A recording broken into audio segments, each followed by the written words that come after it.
Welcome to the JD Bunkis podcast. Toronto Blue Jays are one win away from winning World Series.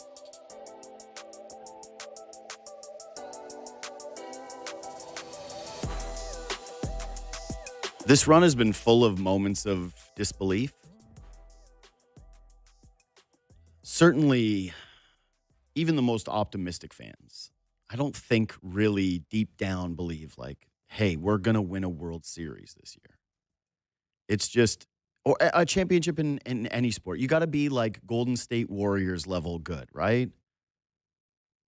You think Florida Panthers fans, maybe, that they're starting the season going, we're probably going to win 3 again. It's something that you fantasize about and you think is a possibility, but when you kind of dig into it, it's just so difficult to do. There's a reason why it's been since 93, since the Toronto Blue Jays have been back on this stage. It's damn near impossible. And now they've got an opportunity to, again, win a World Series against an all-time all-star team. One of the greatest assemblies of talent ever put together with 2 shots at home. I mentioned on yesterday's show, John Schneider had a very articulate summation of the storyline between Vladimir Guerrero Jr. and Shohei Ohtani and how the Toronto Blue Jays don't look at it that way. They don't look at it as individual versus individual. They look at it as the Toronto Blue Jays versus the Los Angeles Dodgers. And of course, there have just been so many spectacular individual moments in this series. It's hard not to hyperfixate on somebody before you step out and look at the greater picture, which is what the collection has done to win these baseball games, what the collection has done to get here, how damn near everyone has contributed something. And I guess after that 18-inning game, literally everybody has contributed something to arrive at such an incredibly special moment. But last night, you got to start with the kid. It's fun to think about what you were doing at 22 years old when you watch Trey Yesavage. And I think that's a pretty easy way to put into perspective how incredible this is. Yes, athletes are getting younger. Yes, athletes are arriving sooner. Yes, they're closer to their physical prime than not. So it makes sense that a 22-year-old physically could do something like this. But the mentals of that moment, for that kid to step out on that stage on the road in Dodger Stadium in front of their fans and deliver what we saw last night, it's astonishing. What he did was mythical. He didn't just set the bar for rookies. I mean, rookies in general, but rookies in this country certainly, right? Because everybody else is going to have other franchises, other sports are going to have a rookie that has a moment, and maybe they'll compare him to Trey Yesavage. But rookies in this country, Trey Yesavage did not set the bar. He made it untouchable. 12 strikeouts in a World Series game, dominating the Los Angeles Dodgers. Again, a team that was considered by most to be a heavy favorite in this World Series, full of all-stars, full of some of the best players on the planet, full of some of World Series champions, clutch hitters, dominated them. 12 strikeouts in a World Series game at 22 years old, 24 swing and miss. First rookie with 12 strikeouts in a World Series game. First rookie with 12 strikeouts and no walks in a World Series game. And poetically, the first rookie to throw 10-plus strikeouts in a World Series game since Sandy Koufax in 1963, who, of course, is in the building watching the kid do this in these games. Again, when you reference great performances by rookies, and yes, this is a great performance no matter what. Like those numbers are insane not being a rookie. But when you mention that specifically, this is now an all-time performance. This is something that you can reference across any single sport when you look at, hey, look at what a kid is doing on the biggest possible stage. That's what you saw last night with Trey Yesavage. It was unbelievable. And I'll bring in Ben Ennis now of the Fan Morning Show. It's not just the stuff, right? Because the stuff was brilliant. The splitter was working. He had the Los Angeles Dodgers off kilter all night. The thing that is really resonating with me with Trey Yesavage is like he at the same time has this youthful innocence, right? You see him speak to the media afterwards, and he's extremely appreciative after his start against the New York Yankees, which, by the way, I tweeted this last night. That was a good tweet. Well, 5 1/3 hitless innings against the New York Yankees. Yeah. In your postseason debut is not your signature performance in the postseason. Like, if you would have, what would the betting odds have been if you got offered that? Like, hey, well, like, I remember. So, I remember his second start, and it coming, I guess, in the CS against the Mariners, and he was not as good as the first time around.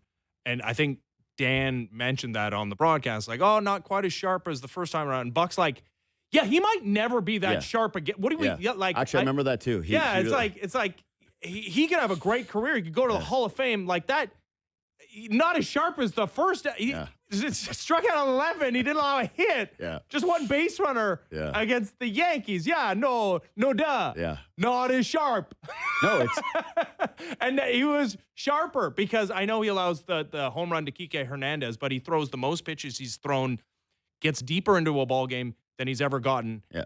Not in his major league career, which is like nothing. It's a peanut. Like in his professional life where he started in A, he's never thrown as many pitches, never gotten deeper into a ball game. He did it against the future Hall of Famers that just are peppered throughout the Dodgers lineup in a game that puts the Blue Jays within one of a World Series title, and he goes 7. And sorry, he gave up a home run to Kike Hernandez. It literally his one bad pitch. Yeah, because he gives up 3 hits. 2 of them are infield singles from Teoscar Hernandez. Like strikes out not just the 12 and the no walks, but everybody in the Dodgers lineup. That's the other there's so many stats from yesterday. I know it's so many fun records to go over them. Yeah, he basically set a ton of records, had all of these strikeouts, all of these different moments, and that's absolutely one of them for me. Is that he gives up the home run to Kike Hernandez. Yeah. And you go, oh, man, hopefully this doesn't shake him because all of a sudden it's a 2-1 lead. And the momentum of the 2 leadoff home runs for the Blue Jays is immediately evaporated, right? No, it feels like the Blue Jays are dominating this game, but it's just like a bloop and a blast away from being a tie game. You're right there. And he immediately strikes out Shohei Ohtani, strikes out Mookie Betts. I think he plunks Freddie Freeman. He had him in an 0-2 count. Yeah, that was the moment where Alejandro Kirk, I think it was the 4th inning, because he goes through, he has the first inning where you're like, oh, okay, the concerns about the lack of feel on the splitter, that's done. Like, he has his good stuff today. Yeah. And then he strikes out 5 consecutive, right? I believe that was also a record. Yeah. That no rookie had ever done that in a World Series game. Here's the thing, no rookie has ever done that, and it's to Buck Martinez it again is like, you're probably never going to see that again. That's very, very unlikely to see. But yeah, he strikes out the 5th consecutive, and then he's got Freddie Freeman 0-2. Yeah. And then, he's just too amped and overdoes it on a splitter or slider. I don't know. It went 40 feet, so we don't know necessarily what pitch it was. And Freddie doesn't get out of the way, lets it hit him. He didn't go Albert Bell, right, where he is like lying about getting hit so that he can take a hack. Yeah. Freddie's watching what's happening. Yeah, he's like, a vet. He's going. And also in this series, there has been a moment where he's been hit and he's like, no, let me hit. Like, I don't want to go to first base. Like that was a moment where he's like, no, I definitely got hit. Put me on first base. Immediately. Yeah. You saw that, right? Yeah. Teoscar Hernandez has the infield single, and oh my God, all of a sudden, like Trey Yesavage doesn't look any worse for wear, but all of a sudden you make one bad pitch and it's a tie game. Alejandro Kirk comes out to the mound, calms him down. He's got Tommy Edman swinging from the right side because, by the way, is terrifying. Sure, Tommy Edman has some postseason history, no question, but it doesn't matter. Right side, left side, upside down, diagonally. It gets him to pop up out of that inning. That was. And Buck rightly at the end of his outing referenced that moment as kind of a hinge point and giving credit to Alejandro Kirk. But that was it. And yes, he allows the base runner in that 7th inning. And then Buck also just demanded that he threw a double play ball. And he was like, I got you. And poor sunflower seeds get thrown against the dugout wall by Max Scherzer. Max, again, You and I have talked a lot about how when you have a run like this, Mm-hmm. there's a few moments that you can crystallize and say, man, that'd be cool to have a poster of that or a painting of that moment, something that you keep. And most people from the Raptors run, like they have the rim bounce, right? Like they have Kawhi with two hands in the air celebrating. Those are kind of the two most indelible shots from the run. Mm-hmm. With this one, there's so many, including now, like maybe your favorite that you were saying on your show yesterday, the picture of Vladimir Guerrero Jr.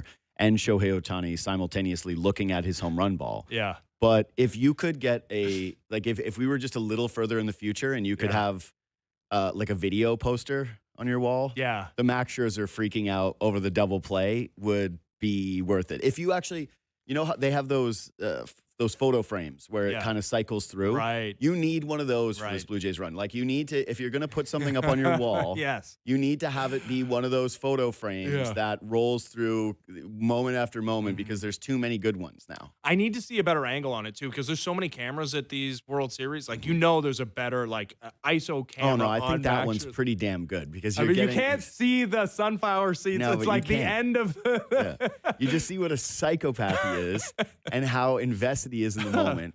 And there's even a little aside that you have, or at least I did, where you go, who was I talking to about this? I've had so many good guests. I want to give them proper credit. But, I think it was Hosmer or somebody that was on recently who played. It was Ottavino, talking about how having that depth of veteran starting pitchers around this kid is part of the reason that he has the confidence that he does. Part of the reason why he has the swagger that he does is it's hard not to be around Max Scherzer and Chris Bassett and Kevin Gausman, three hyper-intense guys. Like, Gausman is chill compared to those two, and he's ripping his gum around every single inning, and he's talking the way that he speaks. It's incredible. But what I was kind of saying about Yesavage before to you is, so he's got this innocence, right? When you watch him at the Rogers Center, he has that game against the Yankees, and he tears up talking about his family. And we get this beautiful moment where his parents are in the crowd, his brother and I think sister are in the crowd, and feels like this unbelievable moment where you go, hey, this guy's going to love Toronto forever, because how could you not, given experiencing this in this ballpark and how loud it was for him, the curtain call he gets after he exits the game. But when he speaks to the media and you see him in his preparation, he's big, but he looks like a boy. Yeah, he's fresh face. Yeah, well, he's 22. It's hard not to look that way. Yes, sure. But I guess when I look at, like, say, Victor Wembanyama, who's even younger, I go, like, that's you're more of an experienced man than I am. I guess. Yeah, whatever. I don't know. So he's got this innocence. He's got the fresh face. But then when he's on the mound and he's commanding the splitter and he's inducing those whiffs, again, 24 swing and miss yesterday. 24. Yeah, it's a joke. LA Dodgers, not Pittsburgh Pirates, 24 swing and miss. LA Dodgers, Shohei Ohtani's 24 swing and miss. But there's an attitude to him when he's on the mound that is nasty. You can tell when he's in the zone, he looks mean. Yeah. The fresh-faced, innocent little boy face completely goes away, and he starts just kind of walking around like the cock of the walk. And I absolutely love it about him. It's this beautiful blend of, again, innocence, kindness, and mean insert thing I can't say on the show. Yeah, and he just wants to strike everybody out. I mean, Max Scherzer had the quote about, hey, I talked to Trey when he was throwing the no-hitter against the Yankees, and, like, hey, if you could throw like 100-ish pitches, could you have like maneuvered and, pitched to contact a little more, gotten through that? And he's like, no, I just wanted to strike everybody out. Yeah. It's like I couldn't. Like I couldn't have steeled myself and paced myself to maybe get through 9 innings of no-hit ball and maybe pitch to I can't help it. I just want to strike everybody out. And again, to the point about striking out every single batter in that Dodgers order, I think that might be my favorite stat. And according to Sarah Langs, he's the first to do that in a World Series since Randy Johnson in 01 and Bob Gibson of the 68 World Series. Like, it'd be one thing if it was like, Andy Pages struck out. He had the golden sombrero, And there's Teoscar Hernandez, who's a great hitter, but he is prone to the strikeout. To just so evenly distribute all the pain throughout that lineup, and Shohei Ohtani and Freddie Freeman, who was 0 for 3 with 3 strikeouts, one of the most clutch and best hitters in the defending World Series champion lineup. A guy who you feel like never strikes out. Nope, because he doesn't. Yeah. Except when he's facing that, a guy who we haven't even seen start every 5th day in a regular season yet. Yeah, and that's why he put his old body in front of that ball. let it come. Yeah. I don't care if this hurts. This is the only way we're going to get on base. By the way, he only threw his splitter 12.5% of the time, which is, I guess it's weird to say his career low when it's like, what is he, 6 starts. Yeah. No. Well, he made 6, 2 in the regular season or 3. He made 2 against the same team. Yeah, in the regular season, Rays. And once against the Royals. So he had 3. So he had 3. So yeah, career low. What a career! It's actually his career is already insane. Yep. Even when we're doing all these records, all I can think of too is how. So you see those other names, right, that they keep referencing, where you go, okay, well, this hasn't happened since Sandy Koufax. You just meant, hey, what year was Bob Gibson? 68, I believe. Yeah, so 68. Forever, Trey Yesavage's name gets put into, and that's what's wild about this is, of course, it's rookies in terms of this being now kind of the bar across Major League Baseball for starting pitchers.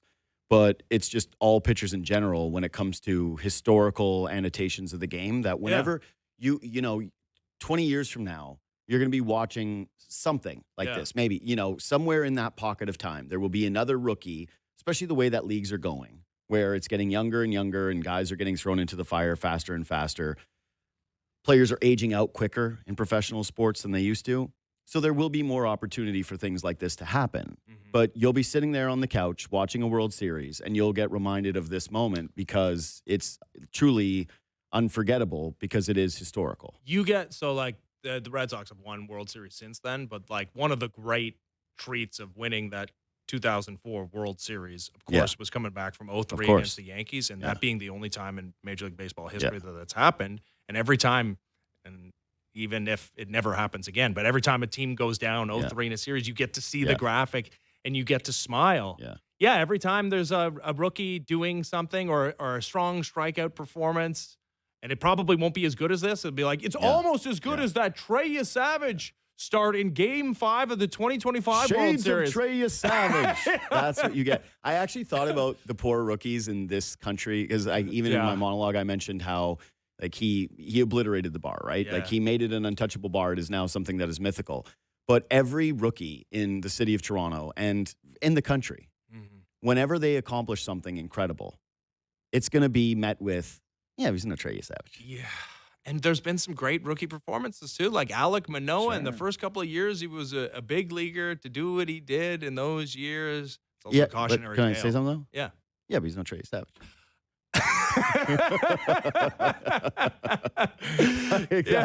That's the way this is going to go. Yeah. It's like, it's like you got a kid who went to Harvard. It's like, wow, you made it to Harvard. Like, congratulations. But then your other kid is president. Yeah. He went to Oxford. He's a Rhodes Scholar. He's president. Yeah.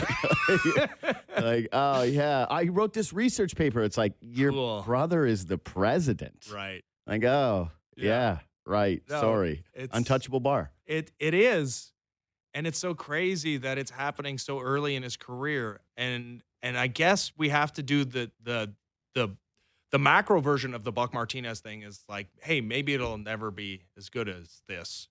That I can say with certainty it'll never be as good as that. I guess. No, dude, it's the Joe Carter thing that we talked about with the home runs last time when we talked about the Springer Dinger and how there's this little tiny sliver of how could anyone possibly outdo the Joe Carter walk-off home run, because as special as the Springer Dinger was, and them trailing and all of this different stuff. To like home Game 6 too, buddy. Yeah, I know. We're getting to that. But with Yesavage, it's like, the only way you could do it where it's bigger is if it was an actual elimination game. And you also replicate those stats. Yeah. Exactly. So... yeah, I feel pretty confident that I will go to my grave, and this is the best rookie performance that I'll ever see, and especially when it comes to this country. And like individually in that game, but he is maybe gonna get better. Like, that's definitely a possibility. He's 22. What do you mean he's 22? Yeah, of course. Like, I mean, what does he look like over the course of a regular season? I got to delete that podcast where I said, if you can get Joe Ryan for Trey Yesavage. Oh, my God. I got to get rid of that. What a horrible take. I know, that's somewhere out in the ether just haunting me. They're like, of course you do that. Of course you do Joe that. Ryan somewhere yelling at his infielders. Man, not only that, though. I spoke to Jim Bowden after the deadline and asked him, I was like, did the Jays even have enough to get Joe Ryan? Mm-hmm. And if you're the Twins general manager and there's potential of you being, like, I'm haunted by a podcast saying, like, hey, you should trade him because you got to win now. Yeah. If you were him and they were like, hey, what would it take to get Joe Ryan? And he said, you don't have enough. Oh, dude. Or like what's a more legitimate possibility is like the haul that Mason Miller went for, or Yohan Duran, because Mason Miller has like all the control in the world, and the Phillies gave up a ton for Duran, but the Padres and what they gave up for Miller is like, it's crazy. But well, do you remember the Noah Syndergaard run when the Blue Jays had just traded him, obviously, with the Mets, and he immediately went to be a part of a team that made it to a World Series? Mm-hmm. And you were watching him and going, oh my God, like they gave that guy up for R.A. Dickey. And yes, he wasn't even the main focal point of the trade. Right. And of course, people knew Trey Yesavage was a top prospect for this team. Like, good buddy Ariel Helwani texted me yesterday and went like, did anybody see this? And I went, this? Obviously not. But the idea that a first rounder would be good, a guy that was in college and was proving it there, and who we had discussions like, hey, maybe he could arrive in the majors when they drafted him. Mm-hmm. Of course, there was potential for him to be a somewhat impact player. There wasn't potential for this, and for him to, I think you said it after his first start against the Yankees when I had you in, that he changes the ceiling of this team. Yeah. He takes them into a different echelon when it comes to their ability to win the World Series, and that came fully to fruition last night. So they're not where they are without Trey Yesavage, which seems obvious, and I guess it is, but it also isn't obvious that he would ever have arrived as good as he was during the minor leagues this season and as planned out as his innings were to make him available for a possible postseason. He wasn't doing, like, you would think a guy that's capable of doing this against the Dodgers in Game 5 of the World Series, like every minor league start would just look like this times 100. Yeah. It didn't. Yeah. There were starts like this, for sure. Yeah, he jumped up for a reason. Like, he kept moving up the organizational ranks because the results were great. But it wasn't something where we now live in the social media era where when guys are having insane performances in the minor leagues, you're going to be somewhat aware of it. We knew Trey was moving up. Yeah. But your timeline wasn't full of like, holy crap. They have to do this. This is insane what he's doing down here. Like, he's got to be. Plus, the Blue Jays had 1 million starters. Yes. And even that's what I was reflecting on again. There's a million things. But even after he had proven himself at the major league level, like he comes out against the Rays and 2 times through dominates them, right? And the Rays they're a competent baseball team. Yeah, they didn't make the postseason this year, but like they've killed the Blue Jays 1 million different times. They've got a bunch of real professional hitters. Think about how he made Brandon Lowe look in those starts where it was just strikeout after strikeout, and he looked stupid. He really looked stupid. He looked as though it was like, I would look like that. Yeah. I could do that. I couldn't do any worse. Yeah, I could swing at balls and miss them by a foot and like, turn my whole body around. Like, I wouldn't recover from it because I'd be hurt. I don't have the core strength to be able to recover from that. But in the moment, I could have looked just as good as you. There were conversations like, hey, you do have all these starters, and are we sure he's going to be a part of the rotation? Doesn't he profile best out of the bullpen? And like, you don't really have a reliable lefty, but this guy splits against left-handed pitching. Yeah. Don't you want to maybe use him as a leverage guy? This wasn't even, obviously it wasn't a certainty at the very beginning of the season, but it wasn't even a certainty after he had proven that he was a capable, not more than capable major league starter at the end of the year. Yeah. And here he is with, again, one of the great images of the postseason, Shohei Ohtani's lid falling off because he's swinging over. And it was just, you could tell right from that first inning, right, that he had his good stuff, that he was locating. And to your point about like the lack of splitters that he threw, and he only threw, what was it, like, anyways, it was 30. Yeah, it was 30 splitters that he threw. The slider was actually the more devastating pitch. It was incredible. That's to your point about how this guy could get better. That's an undeveloped pitch for him. Yeah. That hasn't been fully fleshed out for Trey Yesavage. He's going to have a wider and deeper arsenal. He gets compared to Kevin Gausman. Mm-hmm. because they profile similarly because of the splitter. Mm-hmm. But you think about him being 22 years old and being able to manufacture even more pitches throughout his career and how unhittable that could potentially make him. And again, the veterans that he has around him who can workshop his pitches and work with him on different grips and different release points. It's pretty insane to think about the potential of this player given where he's already at. Yeah, it's crazy. And Kevin Gossman has 3 pitches because he'll showcase the slider, right? And he'll steal a strike with the slider, and he's used it a little bit more this season, obviously. He's a 2-pitch guy because he has a devastating splitter. And a guy that's a very proud guy and has said, like mine is, and I'm always in the mix, down ballot Cy Young Award contender in the American League with one of the best splitters, and in my opinion, the best splitter in the sport. And then I saw this guy's, his is better. And then he has this other pitch that is a weapon where he's literally got 2 devastating pitches to go with the fastball where it's at 95, but it plays like 99. Looking back, I mean, to the Freddie Freeman at bats, how many 95-mile-an-hour fastballs was he trying to get to but couldn't because he was trying to stay available to hit a slider or a splitter that caught the zone? But that's the Yamamoto thing, right? Yeah. Yamamoto can run it up to 98. But what made him so devastating in those last 2 starts is that you can see, and especially when you're sitting there watching it live, and every pitch and every at-bat, and you're hyper-fixated in on it, guys are just guessing. Yeah. They're looking at this and going, I have no idea. I'm so out of rhythm. I've got to just hope and pray that he ends up hanging one, makes one mistake, and I'm geared up for it because what is coming I can't prepare for. And that was the feeling of Yesavage yesterday with the Dodgers was these guys are completely mixed up. They're totally confused. They have no concrete approach to this guy. There's nothing. Their hitting coach, they're going to him in the dugout with the iPad. And they're just standing there, and I bet you they went, just look like you're saying something. Do something. Just say. Yeah. What do you think? Yeah. I don't know. Yeah, what are you supposed to do? And it's try to hit it. And the Blue Jays, they are an older team. Like the Dodgers are the oldest team in baseball. Blue Jays the second oldest team, but the principal. I didn't know that. Yeah, they are. Well, I mean, they got a 41-year-old. Yeah, of course. And, I just didn't. And they got a 35-year-old. It's not how you think about them, given that there's so many young guys on the team as well. Well, because the principal characters here, Vlad is 26, Trey Yesavage is 22, right? Yeah. And you got, I guess, Ernie Clement, who's 30. But yeah, some fellas young who are 30. Yes, but it's like getting. And it's way better because they're on the verge of actually winning a World Series. But imagine that 2015 Blue Jays season where the principal players were Jose Bautista, Edwin Encarnacion, and Josh Donaldson, who you thought maybe had a couple more good years in it, but you knew the runway was running out, and Mark Shapiro knew it especially well. But imagine getting those type of performances and a better result in the postseason with guys who are, in the case of Trey Yesavage, like literally just starting their careers, but in the case of Vladimir Guerrero Jr., and we need to be reminded of this because he's been in the league for so long, like also like just barely approaching his prime and has already established himself as one of the best postseason performers in history.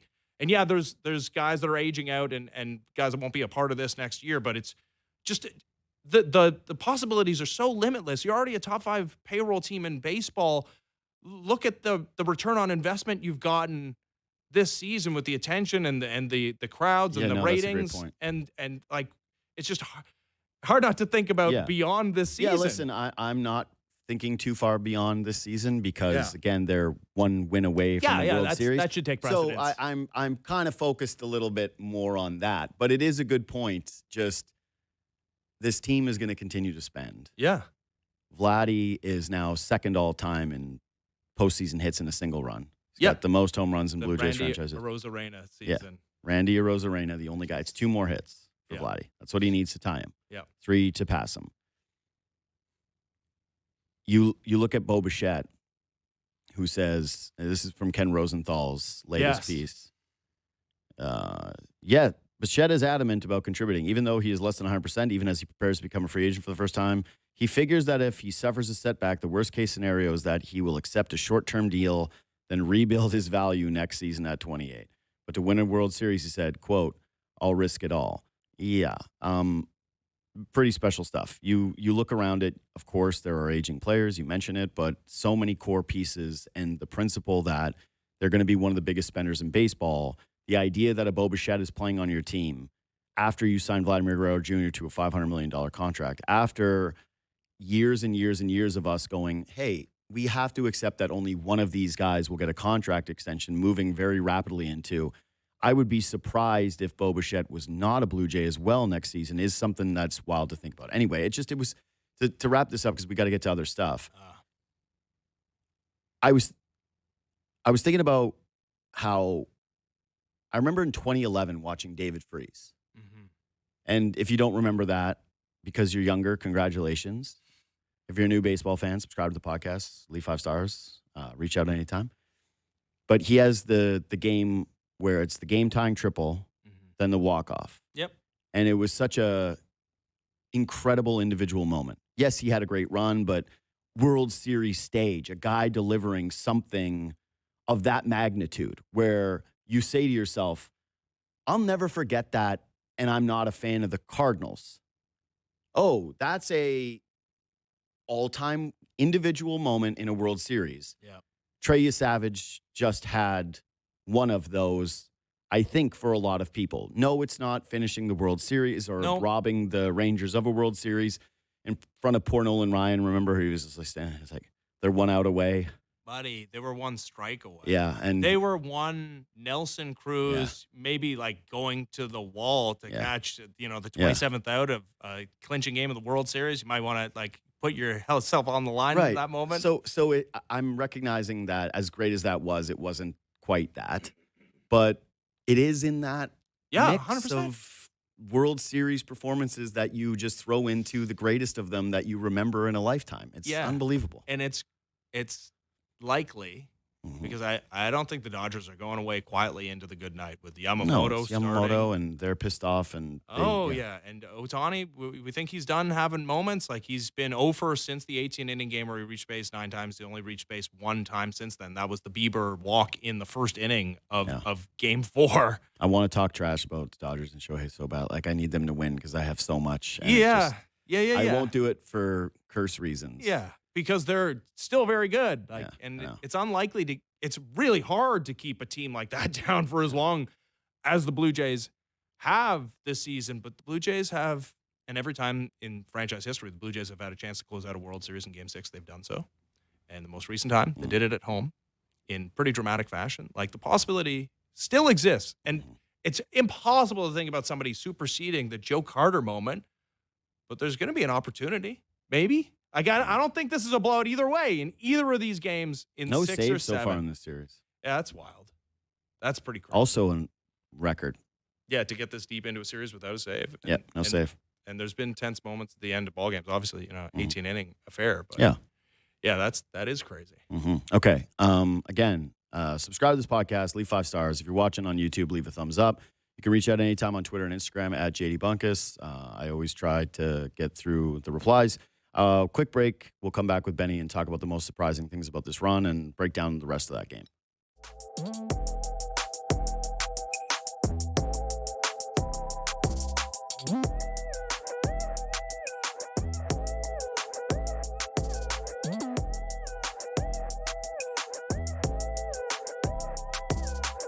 Turn on the microphone is what they're telling me. Ben Ennis is here, 1 win away from a World Series for the Toronto Blue Jays, 2 games on home soil. Hey, looking back on it, now, would you rather have won in 5 on the road or have this opportunity? I mean, you're now setting it up for and I think they'll be underdogs tomorrow night. Yeah. And the potential of not winning the so World it's greedy. Series. Yeah, you take the win. I think you take the win. And although they don't win the next 2 games in LA if they win the 18-inning game, because that is actually the new formula to win the World Series, is you play the Dodgers and in their building you let them win an 18-inning game. True. Because that's what the 18 Red Sox did, and they never lost a game the rest of the series. And so far, if they win the 18-inning game, Like the butterfly effect, maybe Trey isn't the same. Like maybe that's totally, different space-time continuum. No. Then we're having conversations about how the second oldest team in baseball, they just couldn't recover from being up so late. Second oldest, as opposed to like I've seen a couple of those takes. It's like, that's what happens when you're the oldest team in baseball and you play an 18-inning game. It's like Blue Jays second oldest team in baseball. Yeah. But again, Max Scherzer. Yeah. How much is him and how much of this is he and Bassett? And and Springer. Yeah. That's it. Yeah, like right. So Springer, who didn't play. Yeah. Right? Yeah. The next day. Yeah. Scherzer, Bassett, Gossett. Yeah, all those guys are driving the old average age up significantly. So what is the most surprising thing about this series to you? And it's hard to have this conversation without feeling jinxy, but I will say how non-threatening. Everything is jinxy, okay? Yeah. Like you and I, this is our job. We're paid to talk about the things. And Nobody thinks the series is over. Nobody does, okay? And don't let it be written in the newspaper that we thought the series was over. And listen, I am a natural trash talker. You know this about me. You're also a national trash talker. I wouldn't say that, but I would say natural, yes. That is not about the nation. I just mean like you're an equal opportunity trash talker of all the teams in the nation. Yeah, and anybody can get it. Yeah, anybody can get it. But I am doing everything possible to suppress anything cursy. But I get it. I know that talking about anything looking forward is a little bit that, but this isn't even that. It's just like, what's been the most surprising thing so far? Okay. And I know this is stupid to say about a guy who hit a walk-off home run, okay? But that Freddie Freeman and Mookie Betts have looked as non-threatening as they had because it's not just Ohtani with the 3-homer game in Game 4 of the NLCS and winning another MVP award. You got 2 other MVPs behind him, and they all look equally threatening. And I think, what Freddie Freeman did against the Yankees in the World Series last year and walk-off home run in Game 1, and Shohei Ohtani with the blown-up shoulder in that series too, right? Like, he was a non-factor. Freddie Freeman was the more terrifying of the two for me going into the series, and he has a home run. He has a don't forget when they won that first game, it felt over. Yeah. And then they were like, because it is. Yeah, that those guys, again, there's potentially 2 more games for them to change it around, and Mookie Betts knows how poorly he's played in this series. Hard to imagine that continuing, but just outside of Shohei Ohtani, who, man, hits the garbage time home run in Game 1, obviously has the unreal Game 3. He's looked terrifying. Even yesterday, hits the ball hard. Addison Barger with a great catch in right field. But sneaky huge moment in that game, by the way. I had it written down. It's a game. It was a game-changing catch. Yeah, to me, the hinge points in the game are obvious. It's David Schneider and Vladdy ambushing Blake Snell. Yeah, and got to establish the fastball. It just set the tone for the game. I think it shell-shocked the Dodgers. Sure. And even as World Series champions, they were on their back foot immediately. Yep. And going, oh my God, Vladdy, right? But David Schneider doing that for sure. Yeah. But Vladdy also being like, be afraid. Yeah. Be afraid this whole game of me. That mattered. But then I would say after those 2 bombs, it was Addison Barger, that catch, and then Bo Bichette, his RBI. Yeah. And Edgardo Henriquez apparently having the greatest outing of his entire career in Game 3 and fooling everybody, including Dave Roberts, into thinking that he is now a leverage reliever. Well, yeah, you and I spent time during the postgame going, how did they not use this guy? And I texted you after he didn't record it out going, that is why. That's why we didn't see him. From the best possible 2-inning outing to the worst possible walk, wild pitch, base hit, walk, and goodbye. But it's how Freddie Freeman and Mookie Betts have looked. Because I know. Can you throw Blake Snell into that, given that he had something like a 1.24 ERA in the postseason up until he had a 7 ERA? Blake Snell was awesome yesterday. The final line does not describe what Blake Snell did. And he got ambushed, and that happens, and that's, hey, you got to do better than the pitch he threw to Vladimir Guerrero Jr., and you got to be aware that David Schneider's hunting fastball, first pitch, that's on you. But after those 2 pitches, all he gives up is the flair that Teoscar Hernandez, who gives us all the feels with a throwback play in right field on what would have been an inside the park home run, I think, if there were 2 outs for Dalton Varsho. Scores and another also run. That run doesn't come home if he just stays in front of it. Yeah, of course. It's a single, not a triple. Yeah. And then he has a couple of inherited runners score because the aforementioned Edgardo Henriquez decides to be the worst reliever of all time. I thought Blake Snell was awesome. Sure, he threw 120 pitches. Yeah, well, not quite, but yeah, like he went well beyond what could be reasonably Fine, expected. either way, if you would have said, like... Yeah, that they beat him twice. That they beat him twice, but that they, scored a ton of runs off him. And Game one was a different deal. They abused him in game one. For sure, but I'm just saying that ultimately the guy with the 1.24 ERA entering the series and who started the postseason for the Dodgers ahead of Yamamoto has an ERA over 7 through 2 games against the Blue Jays. So for me, I can kind of just build off that, but it maybe a little bit more all-encompassing from the standpoint of, I think the thing that's most surprising to me is how much better the Blue Jays look than these guys. That these are the defending World Series champions. Mm-hmm. They have the best player in all of baseball.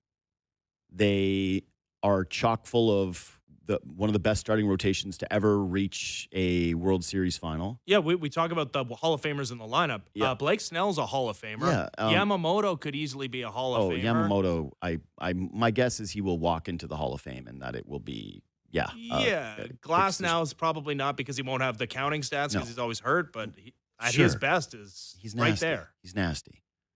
They have the guys that you mentioned who aren't performing, but this Blue Jays, this isn't, oh, well, they got so lucky. And, man, the breaks that they've been getting, and holy crap, it's been, they've been the better baseball team. Even, okay, if you distill down the 2 Dodgers wins, right? Yep. Yamamoto was going pitch for pitch with Kevin Gausman. And if it's not for the Jonas Brothers, who knows what happens in that game? And it wasn't a blowout. It wasn't some beat-down performance. It was, this thing is unbelievably close. It's going to come down to a play or two. And it was Kevin Gausman gave up a home run and then another. But those 2 pitches, it's like that was the game. Mm-hmm. That was it. And then you got an 18-inning game where the Dodgers scraped by basically the Buffalo Bisons. Correct. Because Toronto had removed everyone from their lineup. Yeah. They didn't have George Springer for the entirety of last night's game. And even when I had Carabas on after that heartbreaking loss, the 18-inning game, and you're going, man, it's just how many hits can you take to a team, right? Right. How many guys can you lose? How thin can you be? Bo Bichette on one leg and no George Springer now. And do they have enough? It's just clear that they're the better team. And the Dodgers don't have an excuse.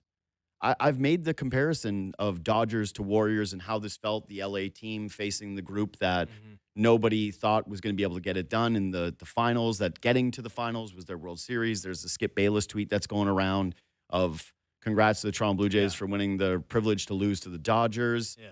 But the difference is that the Warriors will always have their excuse, which is the Kevin Durant and then at the very end, Klay Thompson. Yeah. What's the Dodgers' excuse for looking like the worst of these 2 teams? I mean, they've got the bullpen injuries, I guess, but Tanner Scott was one of the worst closers in baseball when he was healthy. Exactly. And the Vesia thing, like, he was not the closer. Vesia wasn't when he was with this team. Blake Treinen and Roki Sasaki were the guys that were going to be principally responsible for carrying leads to the end of the game, and Sasaki had the one nice outing, who looked a little bit wobbly, though, in that outing, even on the ground ball that he barely got to first base there. But, Treinen's a nightmare.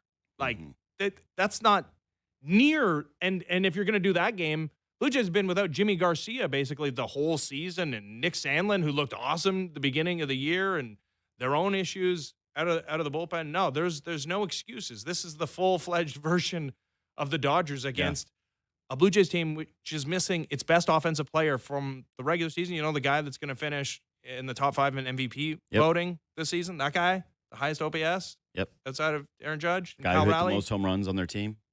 Yeah, no, who hit one of the biggest, second biggest home run in the history of the franchise, just absent, gone for the last couple of games.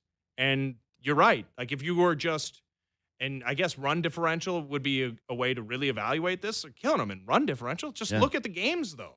Just from an aesthetic standpoint, who looks like the better baseball team? That's it. That's what I mean is I didn't expect the divide to feel, even if you're an optimistic Blue Jays fan, sure, and you thought they could win this World Series. So did I. Everybody, I think, that has followed this team thought they could absolutely beat the Dodgers.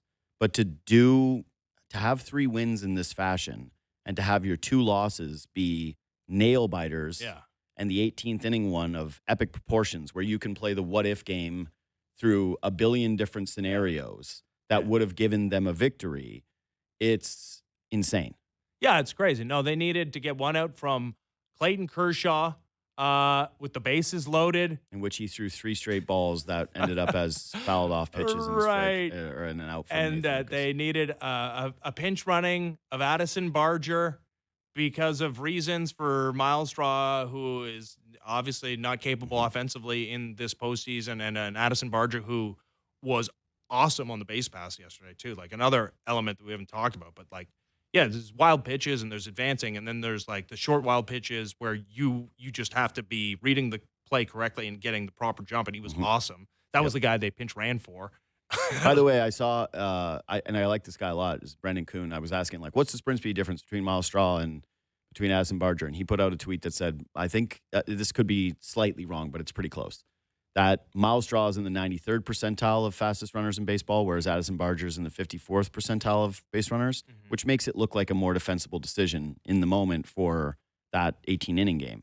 And I watched Addison Barger on the base paths take those extra 2 bases. Yeah. And then home, and I went, that's a fake stat. That's a fake stat. Well, I don't believe also, that's that. I know that's like gamesmanship and savviness and good base running, but I'm not believing that he's 54. No. I refuse. Well, and even 54, that means that he's an above average base runner. Yeah. Yeah. Okay. Sure. You want to maximize every potential, but in a tie game, and we don't have to relitigate Game 3 because the Blue Jays aren't leading the series without losing that game, as we well know. Because if you lose an 18-inning game at Dodger Stadium in the World Series, you never lose again, which the Blue Jays haven't yet.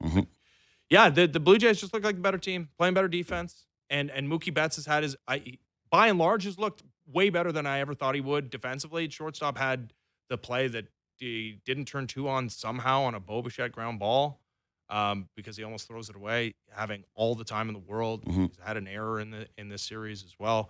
Teoscar Hernandez, that's what you expect when you put him in right field. He's going to have a play like that in every series, and you hope it doesn't cost you. It did. The Blue Jays just an incredible team, and I know so much of this is like, of course, feels eye rolly, and I don't even know if I'm talking about. I don't think it does, because people who are watching this team get it. Yeah, that's it. It's you can get really sentimental. And you can get into the vibes and the intangibles and all the different things about this team, but the way that they apply it to on the field makes it feel very much like you're not being over the top when you talk about them. Well, that's because you can do the thing where it's like, oh, they really get along and they're just friends off the field. I'm not even talking about that. Like, there is like the complimentary baseball they play. They don't strike out, but they're not the Guardians because they hit home runs, because guys do that as well, right? Like, there's just they cover each other off so perfectly. Yeah, and to that point, and I'll close with this. I did get even more sentimental yesterday watching Bo Bichette hit that RBI right after like Vladdy gets on, and seeing the two of them go back to back, and him having a moment where he's driving in a run. It would have felt a little incomplete without Bo Bichette at some point in this World Series, and I actually thought everybody felt that in the moment because Dan and Buck started to bring it up on the broadcast. Yeah. There was an incredible "Let's Go Bo" chant when we were at the Rogers Center, but then he didn't play in Game 2, and you're still wondering, and you're seeing every show kind of talk about, hey, is this guy going to be on? Like, how much is he going to play? Is he going to be in the lineup? He's hitting .313 in the series. He's not just there. He's contributing. Yeah. He's been a real figure piece of this franchise. To have him be a contributor, to have him on the World Series stage, to have it be he and Bo and Vladdy that are doing this together, and it's the fulfillment of all of the promise of this Blue Jays team on the World Series stage. It matters. It's different. And again, it makes you emotional. No game tonight. We'll see you tomorrow, though.